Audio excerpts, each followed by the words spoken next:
Are you ready to manage your work and personal world better to live a fulfilling, productive life? Then you've come to the right place. ProductivityCast, the weekly show about all things productivity.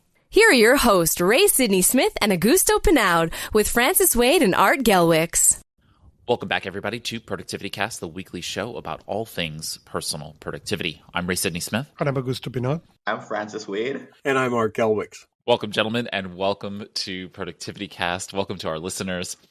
Today, we are going to be talking about objective versus subjective time, and we will be trying to objectively thinking about whether or not it actually even exists. So, Francis, do you want to open us up with regard to this article? So basically, this is an article from hbr.org, and actually Brian Clark in Personal Productivity Club had brought this to my attention. And the article is "My Fixation on Time Management Almost Broke Me" by Abby J. Shipp. She is a PhD researcher at Texas Christian University, and she has a PhD in organizational behavior from University of North Carolina. And so her research focuses on the subjective and psychological experience of time, including what she's quoting here as the trajectories of work experiences, fit, satisfaction, and burnout, for example, and the nature of mental time travel and attention, and how individual views of time impact performance, well-being, and coordination in organizations. And so very interesting area of research that she does. Francis, can you open us up in terms of what Dr. Shipp talks about in this article? The topic of the article is "My Fixation on Time Management Almost Broke Me." So it's a bit clickbaity in the sense that you're thinking that she's talking about what everyone is talking about with respect to time management. But those of us who are in the know, you probably would wonder what version of time management is she talking about and how did it break her? So just in the way this article starts, I'm just going to talk about the start for a moment. She's defined time management in a particular way. She's claimed that the way that she relates to time management broke her, and she's in a way blaming time management. And I think there's huge problems just with that. She gets into other more realistic things in the latter part of the article. But the context of it, I don't know if I know you write articles and then the editor decides what's the sexy part that will draw people in. Well, the sexy part that drew people in through the title is just way off base. And then why? Well, I wrote an article, "Can Time Be Managed?" and really looked at whether or not this is a reality or a construct in language.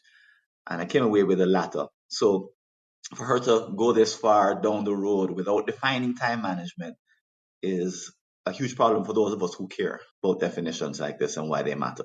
Yeah, so I think about this from the perspective that what she's really saying is that because she became hyperbolic with regard to her own use of time management methods, right? She basically had this obtuse view that she could do more and more and more, not hit an upper limit, and or have unhealthy behavioral interventions and then presume that those are time management. This is where I struggled with her lead up to it, which is that there is this sense, and I think it's an unhealthy sense that many of us have, and I don't think she's out of the ordinary here. I think there are other folks who are highly productivity minded, ourselves included, who get to a point and we feel productive and we think, oh, we can be more productive. We could do that much more. And then it becomes unhealthy, and that actually drives us to spend more time on trying to iron out these small inefficiencies potentially, or small ineffectiveness components of our world. And that ends up spending more time and being more deleterious to our outcomes and to our health than not. So I get that. I understand the argument, but that is not because of the time management methods themselves. That is a psychological, behavioral component, not an issue of the methodologies or the technologies themselves. Anyone else agree or disagree? But should the methodologies take that into consideration? No, I don't think so. Okay, so Jerry Seinfeld is supposed to be the progenitor of the don't break the chain time management methodology, where you cross off the items on the calendar in a mechanism to chain together and therefore create momentum around getting something done. why is it his responsibility to then take into account all of the various psychological capabilities that we have and limitations that we have when it comes to this, when in reality, he just proffered what he does? He didn't say there's some great psychological underpinning here. He didn't say there was some great, amount of grand whatever. He just basically said, this is what I do. It works for me. And it was taken and run with it. Many other people have now talked about him because he's a famous comedian and so on and so forth. So I just don't see the opportunity there for him to have given this underpinning. He didn't write a book about it. He didn't do anything, but you know what? Don't Break the Chain helps how many thousands of people every year get things done.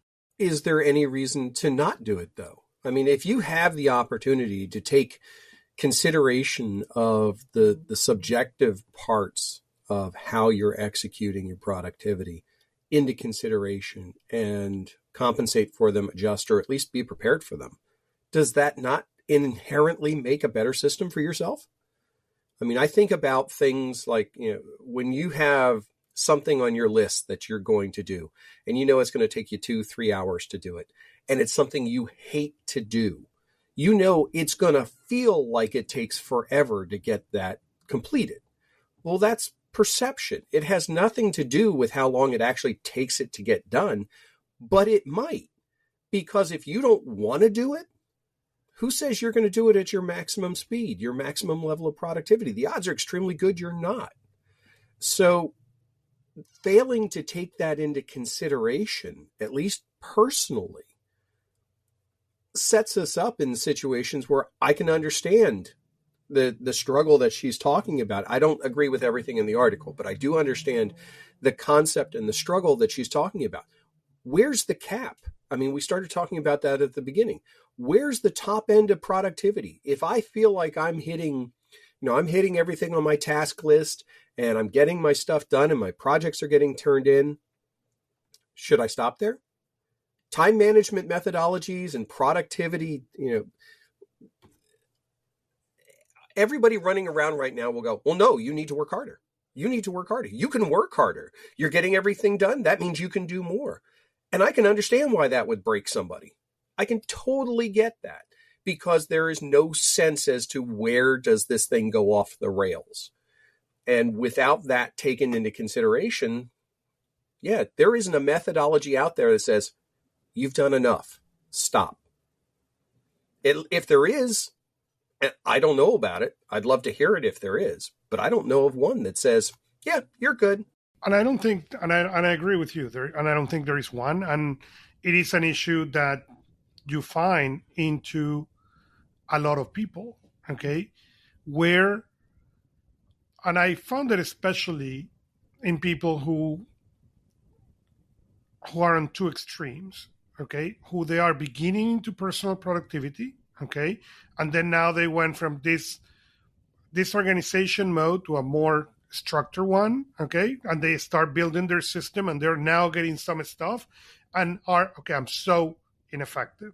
And then I see it on the other extreme, okay, people who has been traditionally, really organized and effective and productive, and then suddenly wants to raise the bar, and then they feel that they're not. And it's not that they are not. If you objectively compare apples to apples with their own productivity, you see how they're being more effective. But the problem is you lose what is out of the possibilities, the real possibilities of 24 hours. How many hours are you sleeping? How many hours are you working? How many hours are you taking self-care? And then how many hours are you really working? Okay, because if your list, we look at your list and we analyze all those tasks, and it says you have 96 hours to accomplish those things, okay, the day is still going to have 24 hours, okay? There is only one feeling at the end of that day, failure, okay? And it's a problem with productivity? No.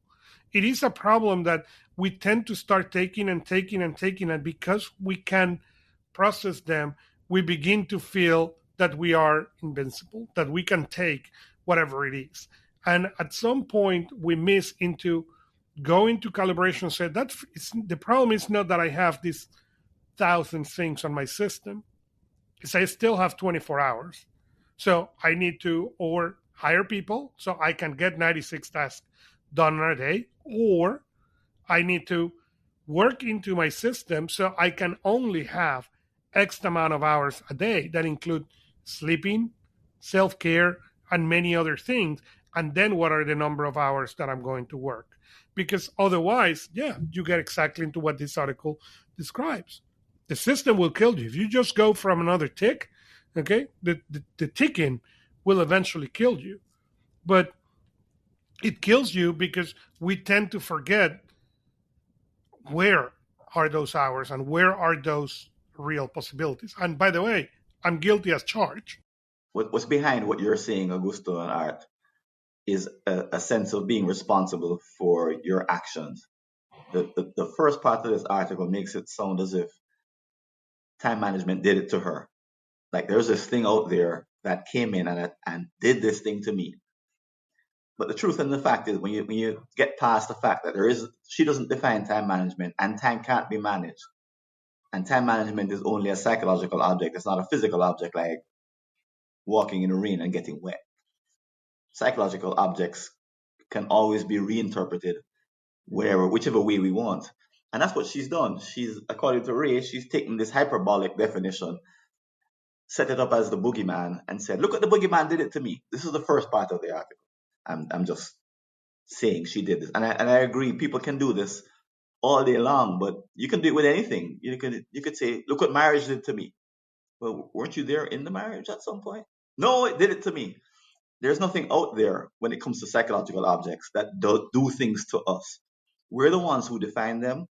And if we define them well, we get the benefits. If we define them poorly, we suffer. But we're the ones doing it. It's not it happening to us.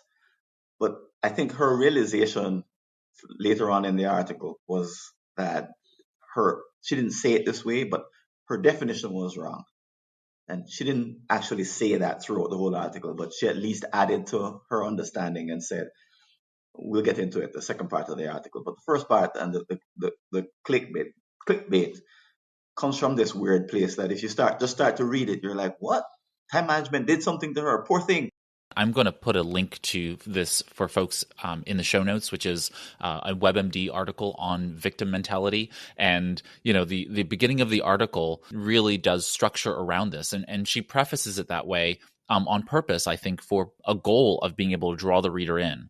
And so I think this was, I don't know if it was purposeful, but I think she did put this in that perspective. And I think it's helpful for people just to kind of understand where she's coming from in that perspective. Art, go for it. I'm going to flat out disagree with you there. The victim mentality thing is a bad excuse. Don't use that as a standing point. Don't use that as an argument, because it's not victim mentality. If you go through and you look at all these methodologies that are pushed and promoted and everything, I'll take, GTD as a perfect example. If you're not working at your maximum volume, you're not productive. And that is the message that is continually delivered. You look at productivity anywhere on like TikTok, Instagram, anything like that. That's the message. How many posts have you seen around productivity hacks? That if you don't do this, you're not being productive enough. You're not getting enough out of your day. You're not being a good enough person. That's that reinforcement. That is that constant message that is being pounded on people. So even if you start down that path, no matter how far down that path, you're not far enough yet. That's the message. So if we say that people are taking this from a victim mindset, I'm sorry, they're not. They're getting abused by the system half of the time, because no matter how far down the process you go, you're not far enough yet. You will never be productive enough. I challenge you to look at half of the posts out there and tell me which one will tell you where you're going to be productive enough. You are now successful. We definitely have popular literature and popular discussions on the blogosphere and whatnot that do push this notion that you have to do more, be more, otherwise you're not good enough. I don't take that to, again, anything related to the time management methodologies themselves. This is a problem with society and culture. I mean, the idea that we have workaholism, that we have any of those things, is not because a time management method was created. We could potentially blame that on the industrial age and the concept that humans are widgets or widget creators. And if we mechanize, we continue to think about humans as being machines, and we talk about our brains as computers, and so on and so forth, right? This notion that somehow we are not biological creatures, that we're not animals in essence, that are meant to have rest and meant to have leisurely lives, or those kinds of things, right? We divorce those pieces, and then we presume that we should just basically churn every ounce out of people in terms of energy. It's obtuse and it's wrong. But conceding that point, the article still does preface this as being, somehow the methodology's fault. And I think that's where I make the clear dividing line. And I go back to my basic point. Show me one methodology, just one, that tells me I was productive today, that I was successfully productive today. I have yet to find one. If you can tell me where, in what methodology, I can sit down at the end of the day and the methodology will tell me, yes, you were productive today. There's nothing objective to that. That is your subjective assessment. And if she is subjectively saying that these time management methodologies failed me because I never felt like I was being productive, I'm not going to fault the methodologies for not taking that in consideration, but I'm saying this is a real thing. This is the reason why we have this entire freaking industry. Because if this was not the case, everybody just pick a methodology and chug right through. But it's the people part of the equation. I challenge you there, Art, a little bit, because if she said that, we wouldn't be having this discussion, because she didn't actually say what you said. I wish she did, because then we could say, oh, empirically she tried this methodology A, B, and C, and it failed, and it didn't work for her. But she's going way beyond that, as Ray said, being hyperbolic and saying time management did something to me. And she didn't name any methodology. She basically said, my way of trying to manage my time, she didn't even say that. She said time management did something over here to me. Like, she separated herself from her own practices, labeled the practices and called them time management, and said, time management did it to me. That's a little bit like some people I know who blame David Allen for all these things that David Allen never said, doesn't propose. David Allen wants you to have peace of mind at the end of the day. And that's what he really wants. That's the whole point of his book. But I've seen people critique his book and say, oh, you're telling us to do this, and if we're not doing that, then we're not doing that. But that's not what he said. That's not what his methodology is about. And she lumps everything together and says, time management did it to me. And she's not talking methodologies. If she were, we'd be having a different conversation. But that's okay. I mean, let's be realistic. Let's be realistic about it. If she were to pick out a specific methodology and say, this one didn't work for me, what would be the general community reaction? You chose the wrong methodology. That doesn't move the marker. That doesn't open this discussion up. Not one person listening to this podcast or even on this podcast has not been frustrated with a methodology at some point in time. Every methodology we've all gone through at some point in time has frustrated us. It has annoyed us. It has made us look at alternatives. So yes, making the blanket statement that time management failed me and did something to me, I'll make the argument time management methodologies opened my eyes to the realization that there isn't a methodology out there that works. I'm going to bring a parallel to this, okay? And I'm going to bring this trend that we have into minimalism and reducing and frugality and reducing the expenses, okay? I'm going to bring that for a second, okay? And you read all this, okay? And you are going to find the same thing, okay? The people who find. And I have found one person who talks about a concept. His name is Ramit Sethi. And Ramit talks about conscious spending instead. And what he said is, you basically reduce, mercilessly everything that you don't care for, and you maximize expense and fun into what you care for. Okay. That, by the way, as a frugality minimalist concept, it's a much better.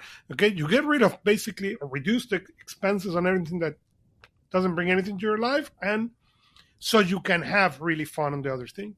Productivity is not a lot different than this. The problem is we are focusing this in the wrong things because we want to have everything. Okay. When you come and make a statement like time management failed me, okay, it's the equivalent to have now 2 shirts and say, well, I wanted to have a party, but I don't have anything to wear. Well, yes, of course, you have nothing to wear. You now have 2 shirts. You sold everything on your house. You have an empty house and a shirt. Yes, you have nothing to wear. That's what you did. It's not different than this. And it's not different than in productivity. What is what you want to be productive about it? I'm sorry, I've been coaching people now for a while. Okay. I just want to find one person that when I ask this question, what do you want to be productive for? They have an answer. By the way, that's one of the things we work on. Okay. Because if you tell me right now, well, what if you don't know why you want to be productive? Sorry, C.S. Lewis said, you don't know where you're going, any road will do. That's the reality with productivity.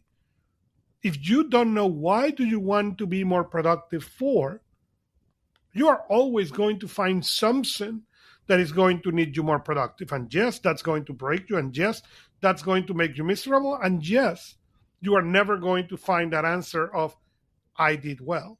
And that's close for this sideline of minimalism and frugality before we lost people in the panel. Not the listeners, in the panel. I will make no comment on the topic of minimalism. Not in this episode. Here's a corollary that, I don't know if that's the right word or not, but here's something I want to tie into here. The statement that time management has no direct relationship with productivity. You can have highly managed time and be very unproductive. And you can be very productive and not have a time structure. I'll make that argument because I did it yesterday. I had a very productive day. Got everything done that I wanted to do. Didn't plan the time out for anything. I had my checklists of things to get done, but they took as much time as they did. And I was able to progress through them and execute and get everything finished. So there is no direct causality there between managing my time and a productive result. One does help the other. You can't bifurcate the universe from the laws of physics, right? But why not? What is preventing me from doing that? The only piece I took out of that conversation was how long each item would take. Right. But you have all kinds of things going on unconsciously. You have the course of a day. You can't say the sun rising and the sun setting are not aspects of your understanding of both time and space time and those kinds of things, right? We're always aware of those things. It's like an artist who will say, like, I can't be bounded by, structure in order to do my art, right? The reality is you still have to be bound by the laws of physics, by gravity. You have structure even when you are not aware of that structure. So it's based on my subjective interpretation of my productivity and progress during the course of the day, is it not? Sounds like what this article's talking about. But use the argument of the artist, right? If they were a Dadaist, right, or an Impressionist, that has no bearing. Like, the concept of Impressionism is a fact, an interpretive fact, right? We know what Impressionism is, and the artist saying, I can't paint like an Impressionist because of gravity, that's like patently false, right? We know that there are people who are using impressionistic art in modern times and paint impressionist paintings to say that gravity is somehow impacting their ability to create an objective impressionistic art piece is false. We know that empirically, right? Mm-hmm. So that's what I'm hearing in terms of the right analogy, and maybe I'm getting it wrong. But what I'm hearing you say, though, is that you can step away from time management methodology and time management practices, and by virtue of having learned those skills, you don't need all of those things to the letter of the law of that particular, or to the canon of that, in order to be productive. Let me give you a different analogy for it. To me, it's the difference between training for a marathon and going out for a jog. The objective is the same. Now, one is more complex than the other. Training for a marathon, big deal. All kinds of work to do, all kinds of planning to do, over multiple periods. Going out for a jog is going out for a jog. But I don't apply the same time management construct and same artificial constructs around going out for a jog. But yet, once I do that jog, once I go out for that little run, I feel like I was productive. That's what I wanted to do, and I did it. So we get into this construct of building these rule sets, and then we feel like everything has to go into those rule sets. Same thing happens with our tools. We get one of these tools or multiple tools, and then everything's got to go into that tool, and it's got to hold all these structures, and it's got to be able to deal with all these permutations. And it's like, no, it doesn't. It doesn't have to. It doesn't have to be big and scary. Sometimes things can be little. They can be Post-it notes and pens. They don't have to be, Notion and Salesforce. But I think this is the point we're making, that there's a definitional basis, problem at the basic of a term like time management or jogging. It depends on how you define time management. So the way you define time management, Art, is that when I made my to-do list yesterday, I didn't use time management. However, every time management book has a part on making lists and following them throughout the day. So most people define time management to include the activity that you did. You defined time management separate from the productivity that you had yesterday, which I think is useful. It's just that your definition isn't the popular one. And she didn't define what she meant by time management, except to say that here's a bunch of hyperbolic things I was doing, and I'm now calling that time management, and I'm making that the boogeyman, and I'm saying that did it to me. There's a number of articles that I've read which say that time management is no good. And they always start with a definition of time management that is peculiar to the individual. Let's say it that way. So they build the boogeyman up, they tear it down, and they say, therefore, time management doesn't work, or therefore, you should do energy management, therefore, you should focus on your feelings instead, therefore, you should. But it's all a definitional problem. And when there's no clear definition, or, as I would argue in my paper, can time be managed? When you can't define it, because time management cannot be managed because it doesn't exist, then we think we're talking about the same thing. And we're not, which is the point that Ray made. And I think the example that you gave is true. A runner, I've run 10 marathons, and to say that a marathon is equivalent to jogging can only be true if you're defining the aspects that are similar in a peculiar way, because there's a million ways in which they're very different. So it depends on how you define it. And if you define it rigorously, then we can have a conversation. Otherwise, we have to go back to the definition and say, what do we mean by the term? Because we're then just comparing apples to oranges. And I think that's a huge problem in our field of productivity.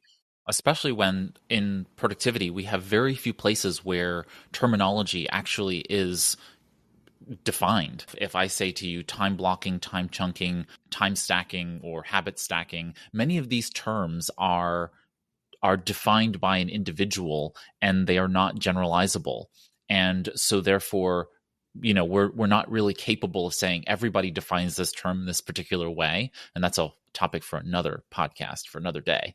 But moving along to this secondary notion in the article now, which is subjective versus objective time. What I'm hearing her say, and correct me if I'm misinterpreting her, she's talking about subjective time as our interpretation of time. Time, of course, being something that is a measurement, a quantitative measurement. What I'm seeing when I'm reading what she writes is that there is a subjective interpretation of time, and we need to take that into account as it relates to how we deal with our productive days. That I agree with completely. I think that is dead on, and we've all experienced it at some point in time. You've been doing something that you really enjoy, and all of a sudden the clock has zoomed past. You allotted 2 hours for this, and all of a sudden the 2 hours are up. It's like, wait, but I was having fun. I was making progress. I feel like I was doing well. I want to do more time. or the flip side of the coin where it feels like it's taking forever. If you've ever sat through a staff meeting, you know what that's like.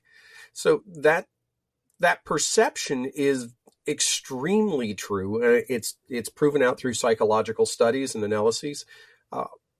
How we take that into consideration, though, is a very personal thing in my mind.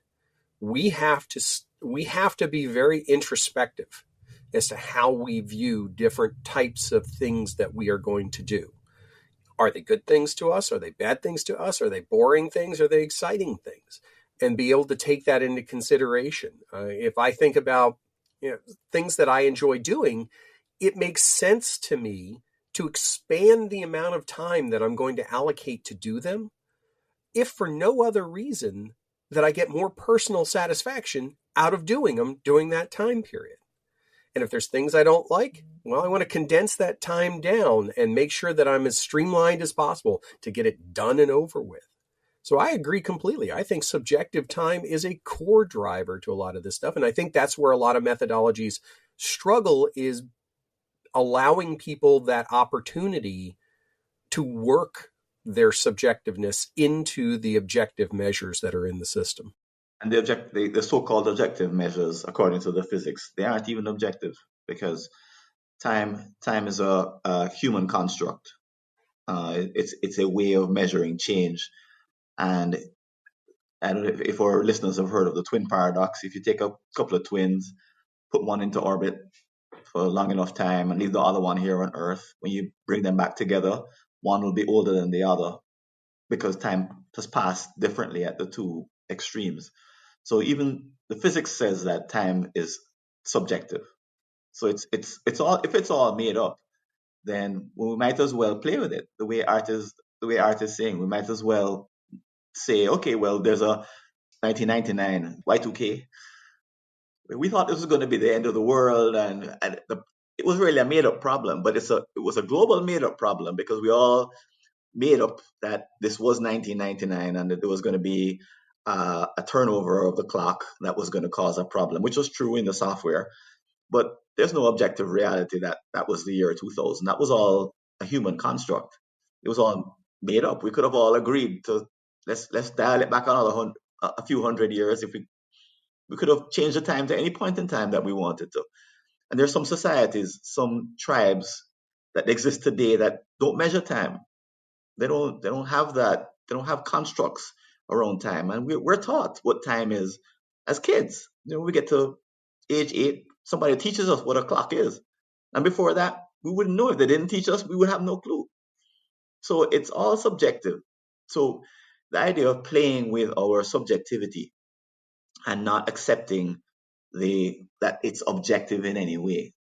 If it's all subjective, then we get to play with every aspect of it, including even hard commitments. I think she mentions this. When you've made a hard commitment to do something, hard doesn't, not even 1999 Y2K problem was hard. It was just global, but it wasn't hard in the sense that, I take a rock and hit you in the head. That's hard, because that's a physical reality.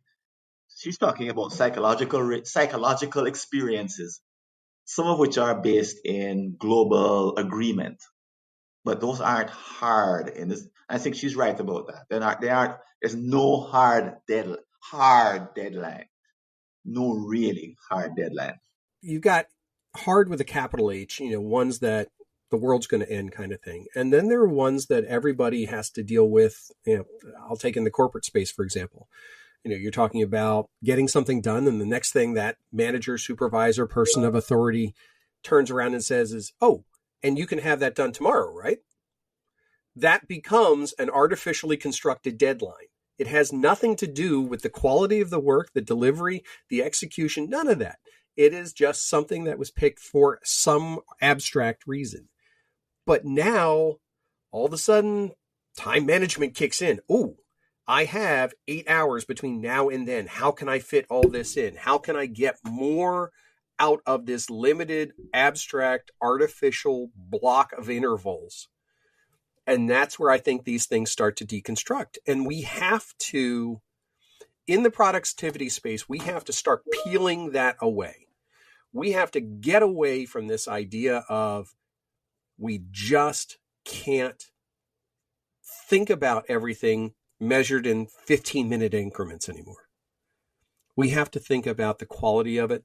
We have to think about the mental impact on the people doing the work. We have to think about the impact on the organizations, and we have to think about the work itself. Is it worth even doing? So the author brings up this new term called temporal schemata. And what she talks about here in the research that's linked to it, she links to an article that she's a co-author of with Dr. Hetty A. Richardson. And the study is called The Impact of Temporal Schemata, Understanding When Individuals Entrain versus Resist or Create Temporal Structure. And she defines the idea of temporal schemata as basically, quote unquote, time rules. Quoting it here again, fixed views of when things should occur or how long they should last. In the abstract of the research, she called these cognitive frameworks about time. And I find this fascinating just in general because it puts a term to something like the fact that she mentions in the article as an example that meetings should be 30 minutes or 60 minutes long in length, just as a general rule. We see that because we have calendar tools that when we place a calendar item in the calendar, it will typically choose something of an hour's length. And then when we shrink it to a shorter period of time, we typically will choose a 30-minute increment as being the length of those meetings, purely because the software gives us those options, not because of reality. And that has created organizational behaviors that culture just dictates that meetings are 30 minutes, 60 minutes, 90 minutes, 2 hours, those kinds of things. And of course, we need to resist just because something needs to be a short amount of time, that it should only be 30 minutes. And so therefore, there's this bi-layer situation here, which is not just our subjective view of time, but also our subjective view of these temporal schemata. We need to look at time rules within an organization and look at them with skepticism, look at them with critical eye, so that we can say, hey, why isn't the meeting 12 minutes long, right? And that way we can then go ahead and say, if we only need so much time for something, let's allot the appropriate time to it and right match that with the right people so that we're not actually wasting other people's time and we're not wasting our own. So I feel like there's some really strong argument in the article, notwithstanding the preface kind of context of the article itself. I find that piece itself to be very, very useful. Any other thoughts related to the subjective or the interpretive mind as it relates to, if we know that time is time? I mean, at least here on Earth at sea level, time is the same, right? Because if we do increase elevation, time does dilate, right? Time dilation is real. But here on sea level, where we are for the most part, time is the same.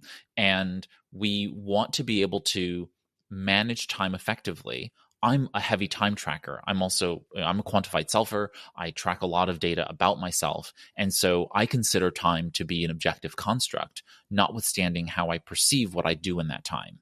So I purposefully understand and track my time to see how those things differ so that I can come to some central view on how it is that I spent my time. What do you all do in order to be able to be more effective in the face of the fact that time is that ever-marching road ahead? I track my time as well. I wish I had better tools to analyze the data that I've collected, but as a reflective tool, I find it very useful to look back and actually compare what I spent my time on versus what I think I spent my time on or what I intended to. So I find that to be really useful also.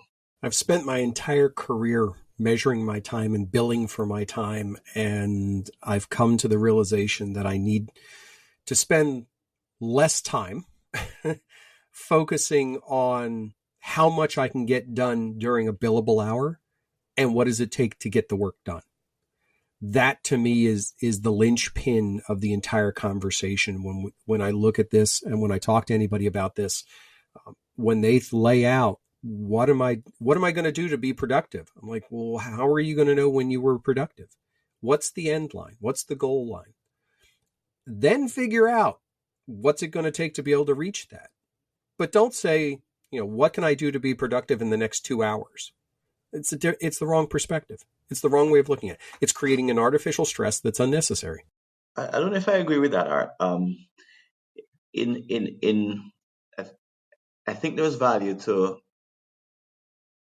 when you have a real deadline. So last week I put on a virtual conference with some very real deadlines, and I had as you can imagine, it was a massive project with lots of people, 1,000 people showing up in a particular space because I invited them to be there, and implicitly I promised that everything would be in place for them to be there.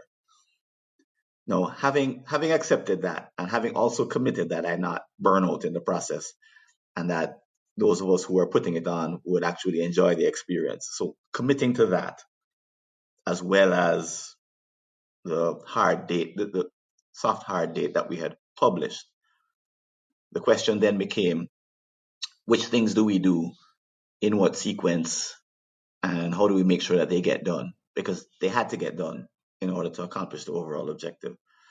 That requires the kind of optimization that you're talking about. I think what you're saying is that optimization can't overtake the overall objective, because by itself, optimizing how you create your schedule or the schedules that you create means nothing if the larger context isn't very, very firm or very, very clear. So that's what I hear you saying. Well, no, and I agree with you, and I think we're both dancing around the same point, because you didn't say, can I put this conference together in 40 hours? That wasn't your definition. You had a hard date and you planned out to reach that date, that milestone. If it took you 10 hours, if it took you 60 hours, you were still going to do the work necessary to achieve that end goal at the high level of quality that you wanted to deliver. At that point, you would say, I was productive. Now, part of that measure may have been to do it in as few hours as possible, so you have time for other things and other activities, and that's completely valid.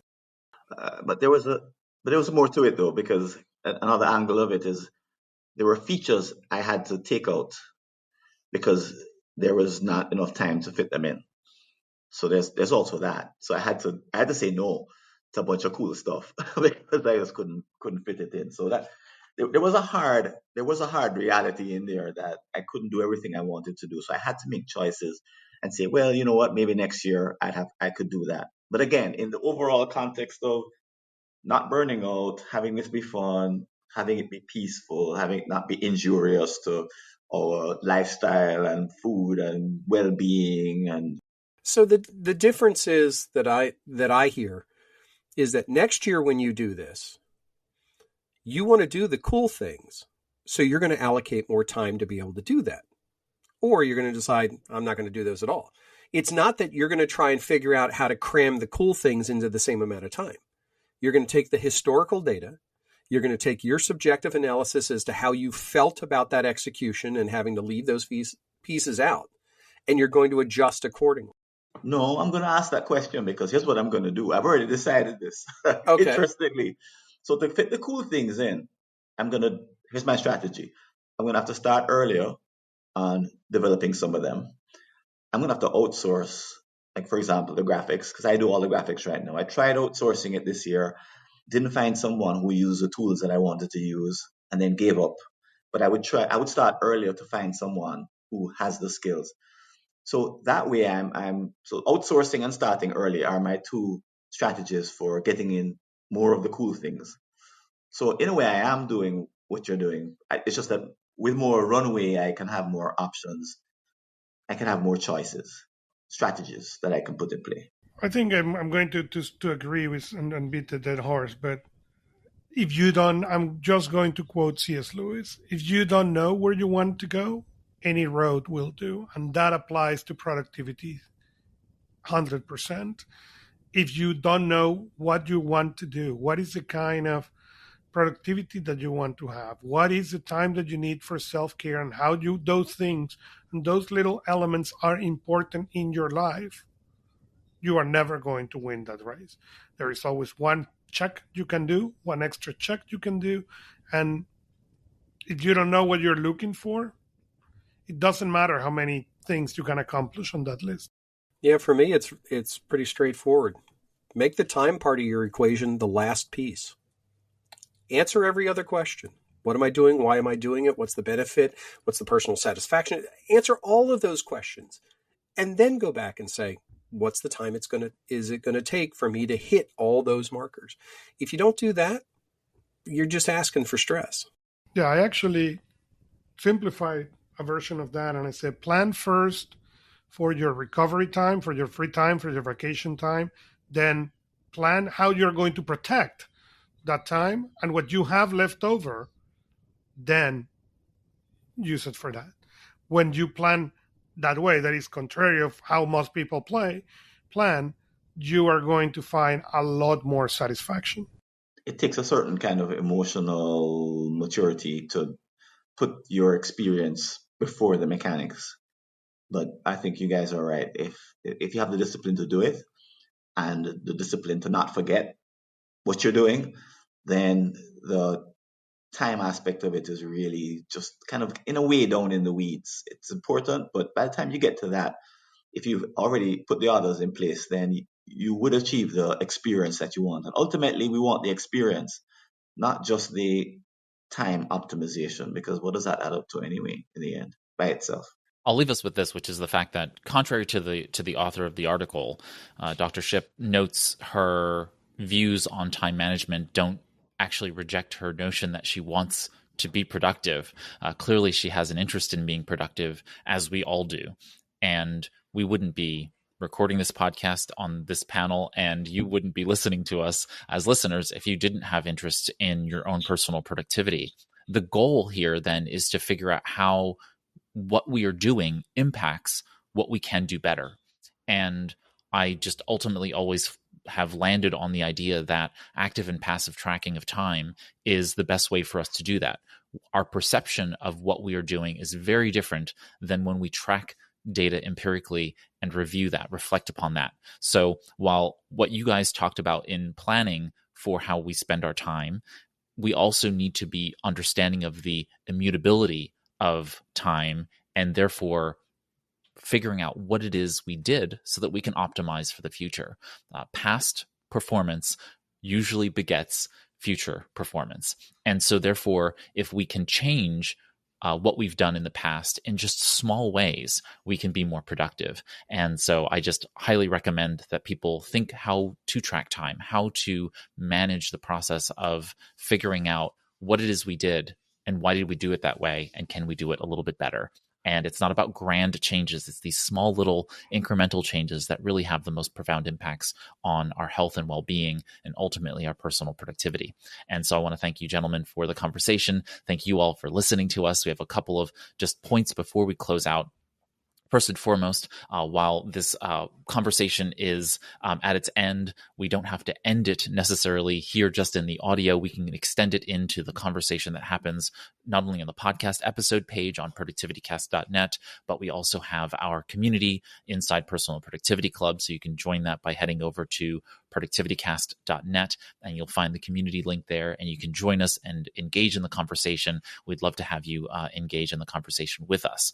Also, while you're on the episode page on productivitycast.net, you'll find our show notes. Those have links to the various things we discussed here today. And so there you can link out to them and find all those resources there. We also include text transcripts in both a readable format on the page and one which you can download as a PDF. So you can have that there as well. You can learn how to subscribe and rate and review us, all from productivitycast.net. So if you visit the website, you'll see the subscribe tab, and it'll give instructions on how to do all of those things. And with that, I want to express my thanks to Augusto Pinaud, Francis Wade, and Art Gelwicks for joining me here on ProductivityCast this and every week. You can learn more about them and their work by visiting productivitycast.net as well.